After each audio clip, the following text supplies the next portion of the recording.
Amada familia de la fe, bienvenidos a este nuevo culto virtual. Vamos a orar para comenzar. Padre, te damos gracias, Señor, por el privilegio que tenemos, Señor, de poder seguir congregándonos virtualmente, de que hay libertad, Padre, para comunicar tu palabra, Padre. Aún hay tiempo, Señor. Aún estamos viviendo el tiempo de que tu palabra se puede predicar a través de la tecnología. Te damos gracias por eso, Padre. En esta hora te pido, Padre, que sea usted, Padre, poniendo paz en cada hogar, poniendo entendimiento en cada mente, Padre, que está viendo este sermón, que seas tú usando un instrumento conforme a tu palabra, Señor. Saca toda enfermedad, Padre, del cuerpo de Luis, saca todo humanismo del cuerpo de Luis para que tu palabra pueda fluir en este domingo, Padre, domingo especial. Te damos la gloria a ti, Padre. Saca toda distracción en esta hora, Padre, que podamos estar atentos a tu palabra. Gracias, Señor, te lo pedimos todo en el nombre de Jesús. Amén. Bueno, estamos en este primer culto virtual del mes de abril y obviamente los cristianos estamos celebrando la resurrección de nuestro Señor Jesucristo, un tiempo de fiesta, de celebración, un tiempo donde nuestra fe se acrecienta porque el cristiano tiene una fe inteligente y lo vamos a ir desarrollando. Como aviso quiero informar que hoy día, por ser el primer domingo del mes, vamos a tener al concluir este sermón nuestra Santa Cena y también hoy día es la ofrenda de amor que consiste en dinero para los hermanos o hermanas que están pasando situaciones más difíciles. El título del sermón de hoy día está relacionado con la fecha de celebración que estamos viviendo como pueblo de Dios y se ha titulado La resurrección de Cristo y voy a hacer referencia a el Evangelio de Marcos, capítulo 16, anótelo, Marcos 16, versículos 1 al 7. Me gustaría que busquen su Biblia ese capítulo, ese libro.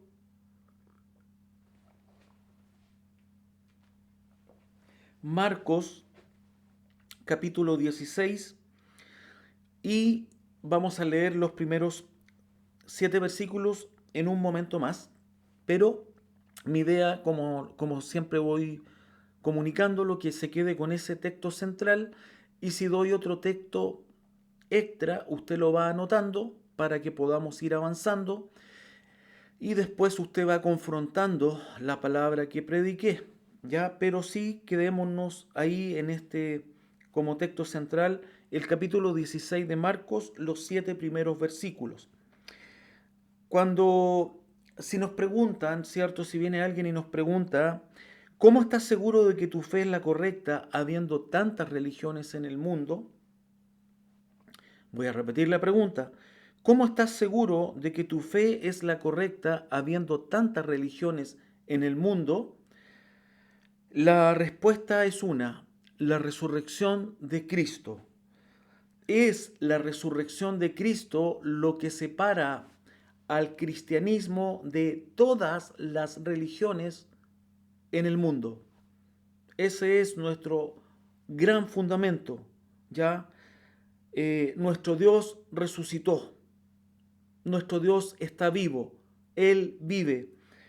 Mahoma, fundador del Islam, está muerto. Confucio, pensador chino, que fue muy influyente, está muerto. Buda, fundador del budismo, está muerto. Cristo está vivo. Y eso es lo que nos diferencia de las religiones. Es más, si profundizamos siempre, nosotros vamos diciendo que nosotros tenemos una relación, no una religión, porque no cumplimos rituales. Nosotros entregamos nuestra vida a Cristo un día porque el Evangelio de Cristo nos transformó, transformó nuestras vidas y nosotros le amamos y entregamos nuestra vida a Él. Entonces los cristianos creemos que Jesús es el Hijo encarnado, que murió por los pecadores, que resucitó y que hoy día está vivo.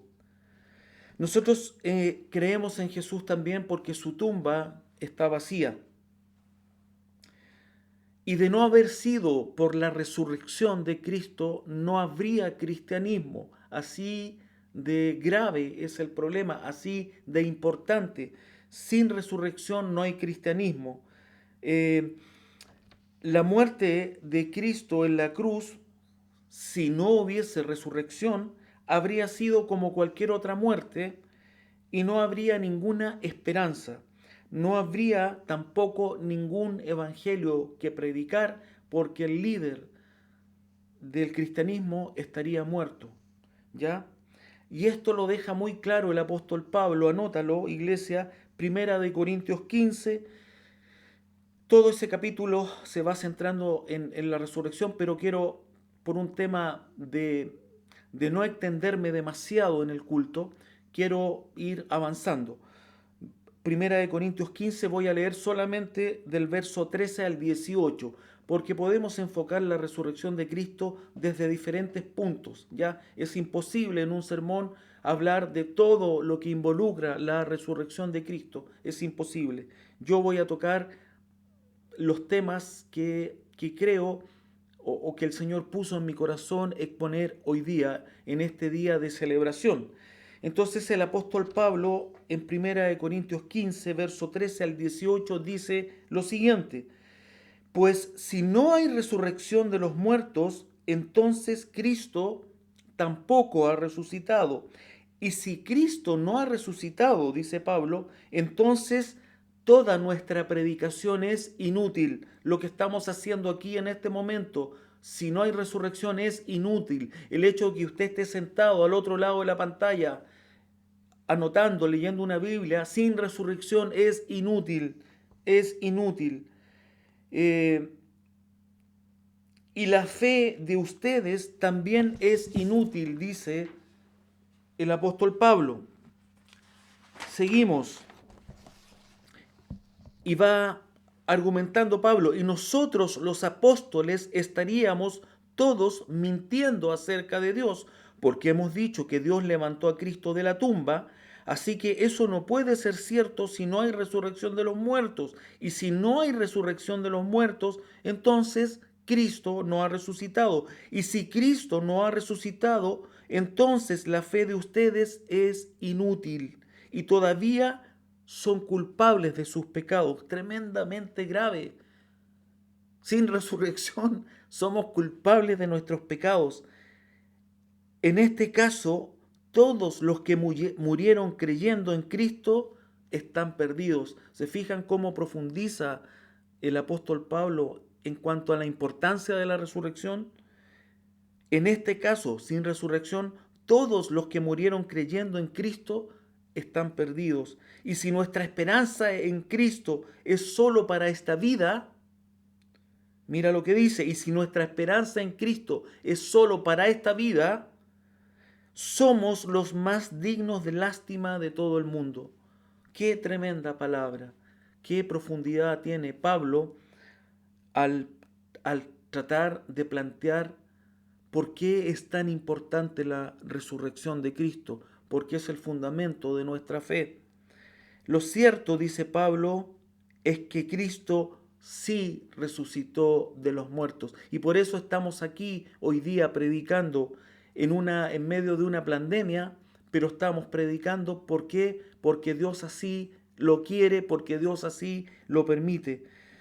Pablo está diciendo que si la relación que tenemos con Cristo no traspasa la muerte, y que si la relación que tenemos con Cristo solo se limita a nuestra vida aquí en la tierra, somos dignos de lástima. Y eso es tremendo. Y le encuentro toda la razón. Seríamos dignos de lástima. Seríamos una vergüenza. Pero ¿sabes qué? No es así. Pablo concluye diciendo, pero Cristo resucitó. Y ahora vamos al texto central que usted anotó, que es Marcos capítulo 16, versos 1 al 7, hablando de la resurrección. Dice así: cuando pasó el día de reposo, María Magdalena, María la madre de Jacobo y Salomé compraron especias aromáticas para ir a ungirle. Y muy de mañana, el primer día de la semana, vinieron al sepulcro, ya salido el sol, pero decían entre sí: ¿quién nos removerá la piedra de la entrada del sepulcro? Pero cuando miraron, vieron removida la piedra, que era muy grande. ¿Ya? Marcos está diciendo que la piedra era muy grande y que estaba removida. Y cuando entraron en el sepulcro, vieron a un joven sentado al lado derecho, cubierto de una larga ropa blanca, y se espantaron. Mas él les dijo: no os asustéis, buscáis a Jesús Nazareno, el que fue crucificado, ha resucitado, no está aquí. Mirad el lugar en donde le pusieron. Pero id, decid a sus discípulos y a Pedro que él va delante de vosotros a Galilea, allí le veréis como os dijo. Entonces, hoy día nos vamos a enfocar en estos 7 versículos del Evangelio de Marco. Debemos tener en cuenta que para tener todos los detalles, ¿cierto?, de cómo se fue dando la resurrección, es necesario leer los 4 evangelios, ¿ya? Porque cada autor del Evangelio va aportando distintas cosas que nos dan un contexto general, pero como bien dije delante, hace un rato atrás, vamos a centrarnos en estos 7 versículos, porque si no el tiempo no nos alcanza. Y en el relato de los 4 evangelios hay un elemento que debería estar, pero no está según nosotros, seres carnales. ¿Y qué cosa falta? Dice un importante referente cristiano: indicar cómo resucitó. En ninguno de los 4 evangelios indican la forma como él resucitó. Dicen que resucitó, pero no indican la forma. Entonces, ningún evangelio relata, dice este referente, qué fue lo que sucedió en el momento mismo de la resurrección, el momento en que el cuerpo muerto de Jesús dentro de la tumba volvió a la vida. La reflexión de Sugel Michelin es que el Espíritu Santo guió a los apóstoles a dejar algunas cosas en lo que yo diría modo privado.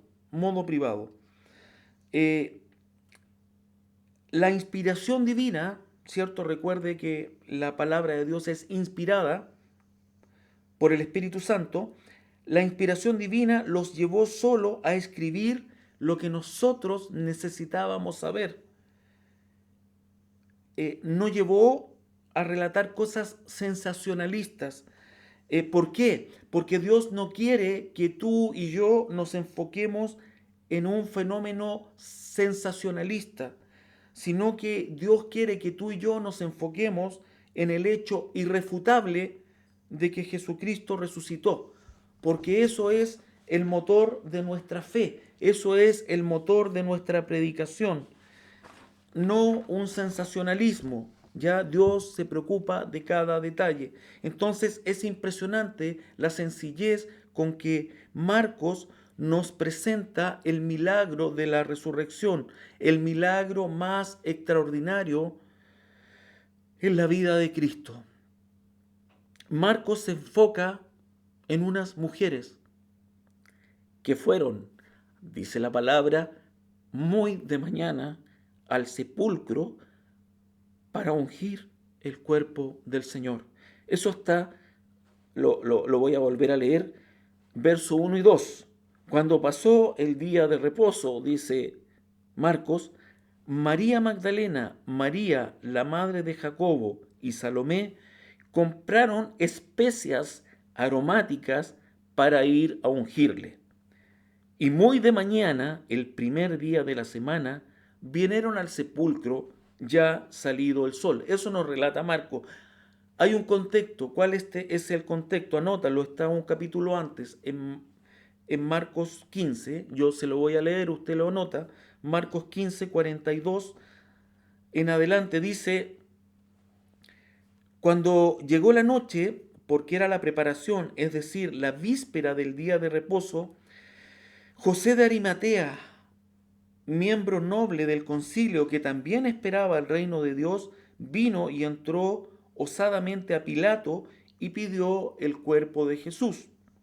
Pilato se sorprendió de que ya hubiese muerto y haciendo venir al centurión, le preguntó si ya estaba muerto, e informado por el centurión, dio el cuerpo a José, el cual compró una sábana y quitándolo lo envolvió en la sábana y lo puso en un sepulcro que estaba cavado en una peña e hizo rodar una piedra a la entrada del sepulcro. ¿Y por qué quiero hablar del contexto? Porque el verso 47 nos dice lo siguiente: y María Magdalena y María, madre de José, miraban dónde ponían el cuerpo. Es decir, ellas ya sabían hacia dónde iban, porque el contexto nos dice en el capítulo 15 que ellas vieron cuando José de Arimatea llevó, ¿cierto?, el cuerpo de Cristo muerto a, a ese sepulcro. Entonces, estas mujeres ya sabían dónde estaba el lugar del sepulcro. Por eso Marcos se enfoca en el relato de la resurrección en estas mujeres, discípulas fieles de Jesús.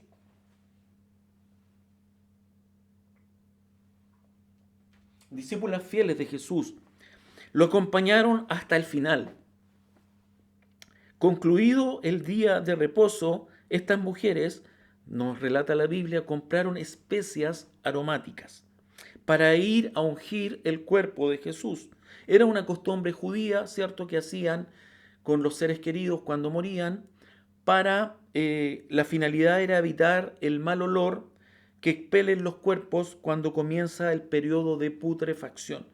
Y esa era la costumbre y eso era lo que estas mujeres iban a hacer esa mañana temprano. Estas mujeres buscaban la oportunidad de servir por última vez a quien amaban con todo su corazón. Paréntesis, la voz me va a disculpar, pero estamos viviendo algo especial para los cristianos, ¿cierto? La Semana Santa, y quienes amamos a Dios, hay muchas emociones en todo este tiempo, en esta celebración del mundo cristiano de la muerte y la resurrección de Cristo. Entonces me va a perdonar si la voz, mientras estoy compartiendo, en algunos momentos se quiebra. Voy a tratar de que esto fluya, pero hago ese comentario para que usted entienda. Entonces, Cristo ya había muerto y es evidente que estas mujeres no estaban esperando que Él resucitara. Ellas se acercaban a la tumba con la expectativa. Ellas tampoco se acercaron a la tumba con la expectativa de ver a Cristo levantarse de los muertos. No. Ellas iban con un propósito: ungir el cadáver de un muerto, y en este caso ese muerto era su Señor que tanto ellas amaban. Entonces ellas iban a ungir un cadáver a pesar de haberlo visto morir en la cruz. Estas mujeres amaban a su Señor, no tenían miedo de identificarse con Él. Todos lo habían abandonado, incluso sus discípulos.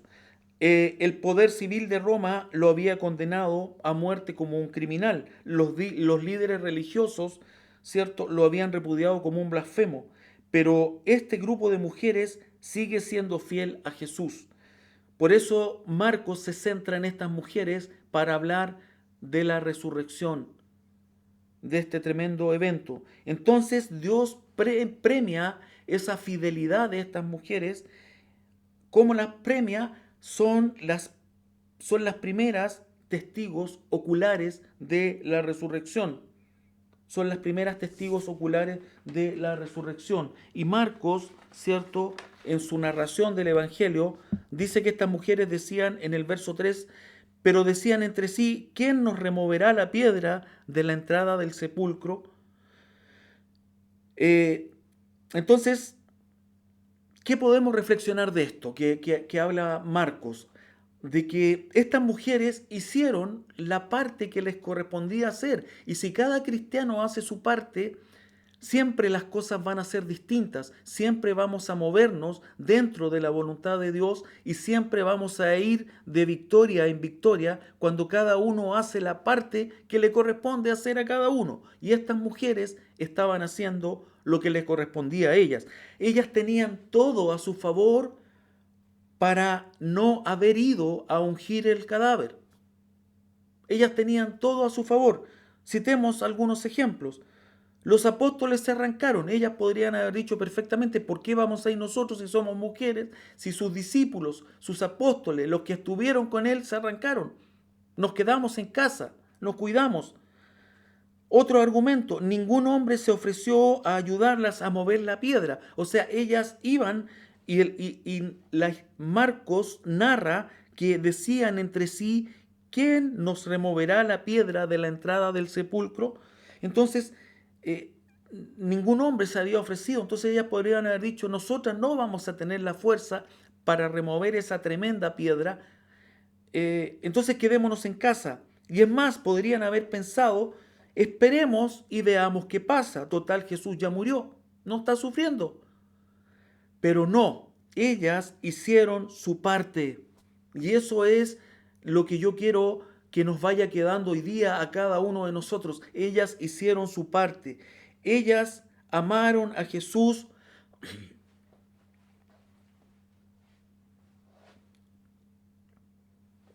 Ahí sí se me seca la garganta. Ellas amaron a Jesús cuando no era popular hacerlo. Ojo, iglesia, ellas amaron a Jesús cuando no era popular hacerlo. Ellas amaron a Jesús cuando era peligroso hacerlo. Los apóstoles huyeron, desaparecieron, pero ellas fueron. Entonces, ellas mostraron un amor a Jesús cuando era peligroso hacerlo, cuando no era popular. Y ellas amaron a Jesús cuando no era emocionante hacerlo, porque las emociones no jugaban a favor de ellas en ese momento. Y es ahí donde yo reflexiono que todos sabemos que es fácil seguir y amar a Jesús cuando las emociones están bien, cuando mis emociones, cuando tus emociones están bien, es muy fácil seguir a Jesús. El problema es cuando las cosas están mal. ¿Somos capaces de seguir a Jesús? Ese es el problema. Esa es la reflexión que tenemos que hacer hoy día. Que siento que la palabra del Señor nos llama hoy día a tener esa reflexión. ¿Ya? Cuando nuestro cuerpo está cómodo, es fácil estar sentado en una iglesia. Hay iglesias hoy día muy modernas y muy cómodas. Es muy fácil ir a un domingo, estoy hablando antes de la pandemia, y sentarse y adorar al Señor durante horas. Es fácil, es agradable, es rico, las emociones están bien, pero cuando las emociones no están mal, es difícil. Y por eso Marcos se centra en estas mujeres, porque estas mujeres amaron a Jesús aún cuando no era emocionante, hacerlo. Amados, una pandemia está sacando a los cristianos del camino. Una pandemia está haciendo que la iglesia incluso no sea estrictamente bíblica. Hay iglesias que están, lo prediqué hace un poco atrás, se están poniendo mundanas, esa es la palabra. Y también una pandemia enmudeció a los hijos de Dios. Es como que volvimos a los tiempos antiguos, donde se mandaban cartas para saber de alguien y tenías que esperar que la carta llegara durante meses para poder saber de alguien, porque esta pandemia tiene y trae consigo la capacidad de que desaparecen las personas. En todas las iglesias desaparecen. Nunca más supiste de ellas. Nunca más tuvieron la capacidad de decir, ¿sabes qué? Yo estoy aquí. ¿Sabes qué? No me gusta mucho participar, pero una vez al mes, o una vez cada 2 meses, o trimestralmente, o semestralmente, voy a poner un dedo arriba para decir, estoy vivo, cuenten conmigo. ¿Hay alguien que tenga alguna necesidad? Esta pandemia tiene consigo el poder de enmudecer a la iglesia de Cristo. Y al hablar esto, no quiero que alguien se sienta ofendido. Estoy hablando de la iglesia en general. De la iglesia en general. Esta pandemia tiene la capacidad de dejar mudo a los cristianos. Y mi reflexión es fácil seguir a Jesús cuando las cosas son normales. El tema es, ¿podemos seguir a Jesús con esta nueva normalidad? Mi respuesta es sí, yo lo voy a hacer. Yo lo voy a hacer. Porque el sacrificio de Cristo en la cruz me faltan días de mi vida para poder pagar, que Él me libró del infierno. Por lo tanto, sí, yo tengo la determinación de seguirlo. Aunque cuesta, sí, cuesta. ¿Cuesta mucho? Sí, cuesta mucho. ¿Los tiempos son difíciles? Sí, los tiempos son difíciles. Pero el verdadero amor a Cristo es aquel que nos mueve a seguirlo, a amarlo, aunque esté todo el mundo en contra tuyo. Estas mujeres en las cuales se centra Marcos hicieron todo sabiendo que Jesús estaba muerto. ¿Qué hacemos nosotros sabiendo que Jesús está vivo, que Él resucitó? ¿Qué estamos haciendo? ¿Vivimos una fe radicalmente exclusiva o nos conformamos al mundo? Interesante reflexión nos da la palabra de Dios en este día. Interesante. Tenemos que orar que el Señor nos ayude a crecer, a cada uno, me incluyo. ¿Para qué? Para crecer en un amor sincero, en un amor genuino, en un amor ferviente y en un amor apasionado. Porque cuando uno ama a Dios fervientemente, cuando uno ama a Dios apasionadamente, somos transformados, nuestra vida cambia y nos diferenciamos de la forma en que vive el mundo. Entonces podemos reflexionar. Nosotros debemos imitar a esas mujeres, por supuesto, por supuesto. Debemos traer especias aromáticas sobre el cuerpo de Cristo, sí. ¿Cuál es el cuerpo de Cristo hoy día? La iglesia. Debemos traer especias aromáticas sobre la iglesia. ¿Para qué? Para que no se descomponga, porque si no, la iglesia se va a descomponer. Ellas se movieron en amor pensando que iban a ungir un cadáver. Iban a ungir un cadáver. Nosotros nos movemos en amor por un cuerpo que está vivo. El cuerpo vivo de Jesús. Estamos unidos como iglesia a un Salvador victorioso que está sentado en gloria a la diestra de Dios. Y eso es tremendo. Eso es una bendición. Ese es un privilegio que tenemos nosotros, que no lo tenían esas mujeres que esa mañana iban a ungir a un cadáver. La iglesia debe estar viva, no debe ser un cadáver maloliente. No, no debe ser un cadáver maloliente. Por eso el Señor, a través de su palabra, nos exhorta domingo a domingo a levantarnos. Sigue el relato de Marcos, nuestro texto central, Marcos 16, pero cuando miraron, vieron removida la piedra, que era muy grande, el verso 4.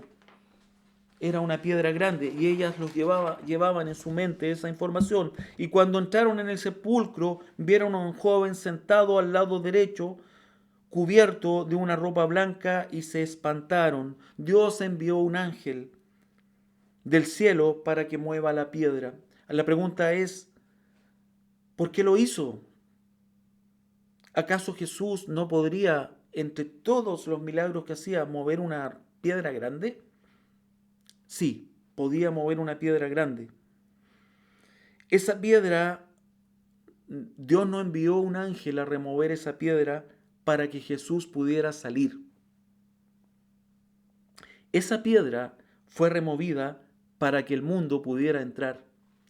Porque la palabra de Dios dice, porque de tal manera amó Dios al mundo que ha dado a su Hijo para que todo el mundo, todo aquel que en Él cree, pueda ser salvo, en este caso, pueda entrar a esto que surge en la resurrección de Cristo. ¿Ya? Esa piedra fue removida para que el mundo pudiera entrar, para que el mundo pudiera comprobar que la tumba estaba vacía. Y cuando tengas dudas siempre en tu mente, recuerda, la tumba estaba vacía. Mi fe no es en vano, mi fe no es en vano, mi fe no es tonta, mi fe no es vergonzosa, mi fe no es ridícula. La tumba está vacía. Y esa tumba vacía durante 2000 años ha sido un testigo irrefutable de la veracidad del Evangelio. Lea el Nuevo Testamento, vea cómo el apóstol Pablo defiende este evento con inteligencia, con inteligencia. El problema de los incrédulos, el problema de los escépticos a través de la historia es que nunca han podido dar una explicación satisfactoria de, por ejemplo, cómo fue removida la piedra. Recuerde que la piedra, recuerde que la tumba, ¿sí?, estaba vigilada por la guardia romana. Anda a meterte con la guardia romana. Tenía el sello de Roma. Meterse con el sello de Roma significaba la muerte. Y recuerde que era una piedra gigante. Los escépticos no saben responder cómo fue removida la piedra.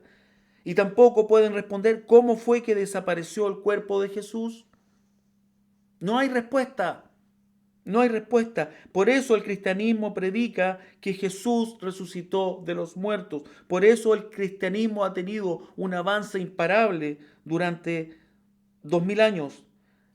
Nadie ha podido mostrar su cadáver para desmentir el cristianismo. Por eso Marcos, en el verso 6 de nuestro texto central, dice: mas él les dijo, ¿quién? El ángel a las mujeres. Mas él les dijo: no os asustéis, buscáis a Jesús Nazareno, el que fue crucificado, ha resucitado, no está aquí. Mirad el lugar en donde le pusieron. Y el verso 7, pero id, decid a sus discípulos y a Pedro que él va delante de vosotros a Galilea, allí le veréis como os dijo.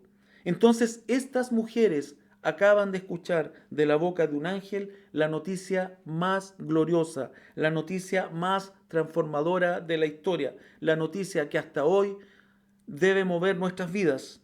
El Señor resucitó y la tumba está vacía. Gloria a Dios por eso. El Señor resucitó, la tumba está vacía. Jesús se levantó de los muertos con el poder de Dios. Y eso es lo que nos da la fuerza, nos da los fundamentos, nos da la capacidad para vivir el Evangelio, para predicar el Evangelio y para tener esperanza y para luchar contra la adversidad. ¿Por qué? Porque nuestro líder, porque nuestro Dios, nuestro Señor, nuestro Salvador venció. Entonces, esas mujeres nuevamente se ven enfrentadas a una gran responsabilidad que no le fue dada a los apóstoles en ese momento. El ángel le habla a ellas, porque ellas fueron las primeras en llegar, las primeras testigos oculares de la resurrección de Cristo. Y esas mujeres tenían que comunicar la noticia. ¿Cuál noticia? Jesús resucitó. Y para concluir, el verso 7 les dice: pero id y decid a sus discípulos y a Pedro. Y la pregunta es, ¿por qué no se quedó Marcos o por qué no fue inspirado Marcos por el Espíritu Santo para decir solamente id y decid a los discípulos? ¿Por qué nombra exclusivamente a Pedro?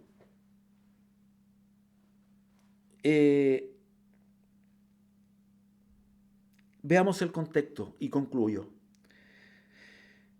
En el capítulo 14 de Marcos, anótalo, ¿cierto? 2 capítulos antes de nuestro texto central, en Marcos 14, verso 26 dice: cuando hubieron cantado el himno, salieron al monte de los olivos. Entonces Jesús les dijo: todos os escandalizaréis de mí esta noche. Está hablando antes de que venga todo el proceso de su muerte.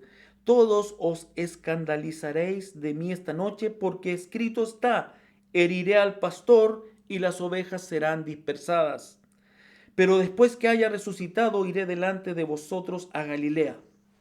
Entonces Pedro le dijo: aunque todos se escandalicen, yo no. ¿Y qué le dice Jesús? De cierto te digo que tú hoy, en esta noche, antes de que el gallo haya cantado 2 veces, me negarás 3 veces.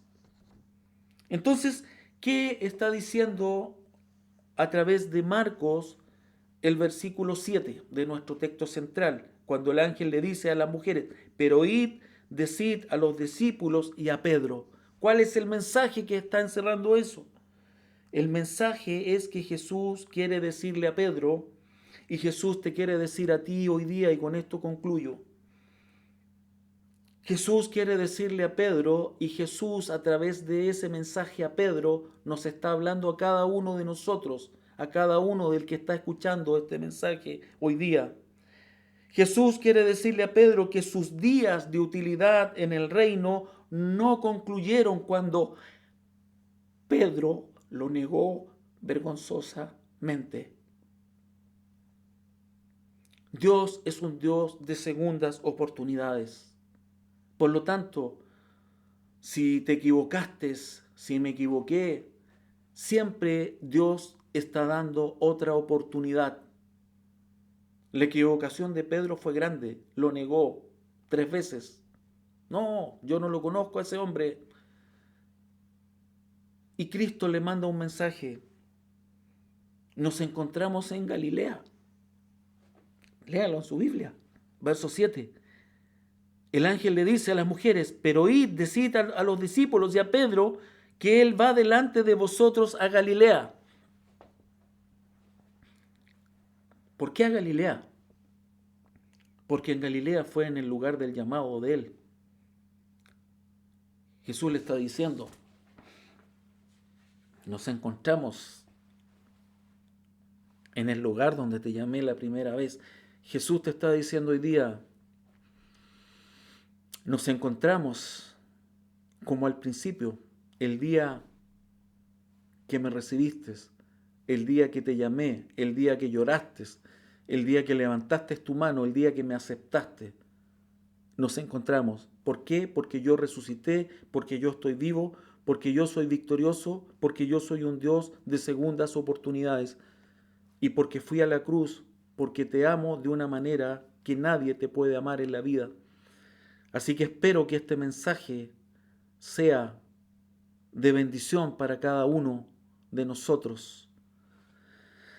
Gracias, Padre, por esta palabra, Señor, que esta palabra quede plasmada en cada uno de nosotros, que esta palabra, Señor, nos ayude, Señor, a caminar en fe en tiempos difíciles, Padre, que esta palabra nos ayude a copiar el ejemplo de esas mujeres que hoy día lo aprendimos, que tenemos que hacer nuestra parte.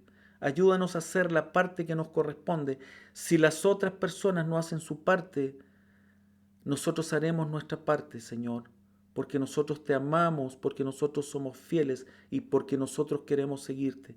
Gracias, Señor. Todo te lo pedimos en el nombre de Jesús. Amén. Amada familia de la fe, que tengan una bendecida semana, que Dios guarde sus entradas, sus salidas. Nos vemos en un próximo culto virtual, si el Señor así lo permite.